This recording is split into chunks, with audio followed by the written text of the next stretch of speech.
આજે આપણે બનાવવાના છીએ બજારમાં મળતી સિંગદાણાની ચીક્કી। તો ચાલો બનાવીએ।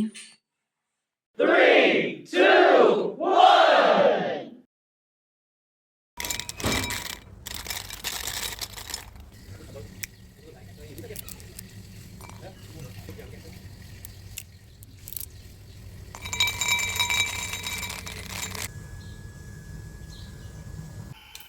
મગફળીને ફોલી અને તેના ગોળાને એકદમ ધીમા તાપે શેકી લેવાના છે।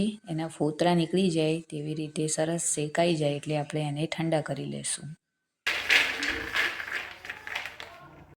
સિંગના દાણા ઠંડા થાય ત્યાં સુધી આપણે એક કઢાઈને ગરમ કરી લઈશું। એમાં આપણે ગોળ લેવાનો છે અને જેટલું ગોળ લઈએ એનાથી થોડી ઓછી ખાંડ લેવાની છે। તેમાં થોડું પાણી રેડવાનું છે જેથી ગોળ અને ખાંડ એ નીચે કઢાઈમાં ચોંટી ન જાય। ગોળ અને ખાંડ પીગળે ત્યાં સુધી આપણે સિંગના દાણા ઠંડા થઈ ગયા છે તો બધા જ ફોતરા એમાંથી કાઢી લેશું।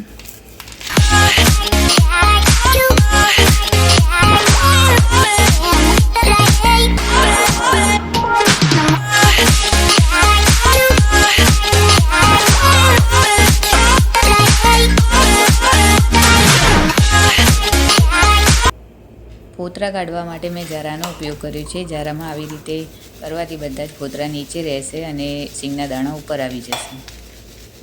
ગોળ અને ખાંડ સરસ રીતે પીગળી ગયા છે અને એનો કલર બદલાઈ ગયો છે। જ્યાં સુધી આવો કલર ના બદલાય ત્યાં સુધી આપણે ગેસ ચાલુ રાખશું। કલર બદલાઈ ગયો છે, હવે આપણે અંદર સિંગના દાણા ઉમેરી દઈશું। સિંગના દાણા ઉમેરી અને ધીમા તાપે થોડી વાર શેકાવા દેશું।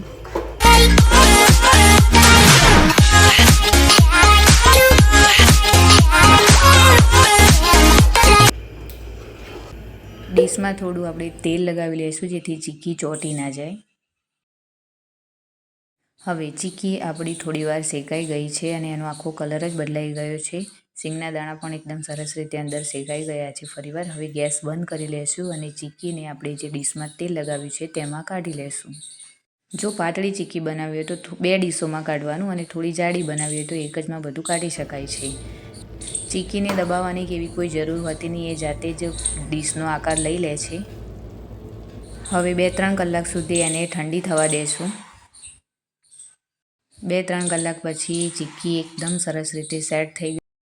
ડીશમાં તેલ લગાવી હોવાથી ચીક્કી ચોંટતી નથી અને આવી રીતે થોડું દબાવી અને ડીશ ઊંધી કરવાથી આખી ચીક્કી નીકળી જશે। જોતાં જ મોઢામાં પાણી આવી જાય એવી સિંગદાણાની ચીક્કી તૈયાર થઈ ગઈ છે। તમે પણ જરૂરથી ટ્રાય કરજો અને કમેન્ટ કરજો તમારી કેવી બની ચીક્કી, અને લાઇક, શેર અને સબસ્ક્રાઈબ કરજો।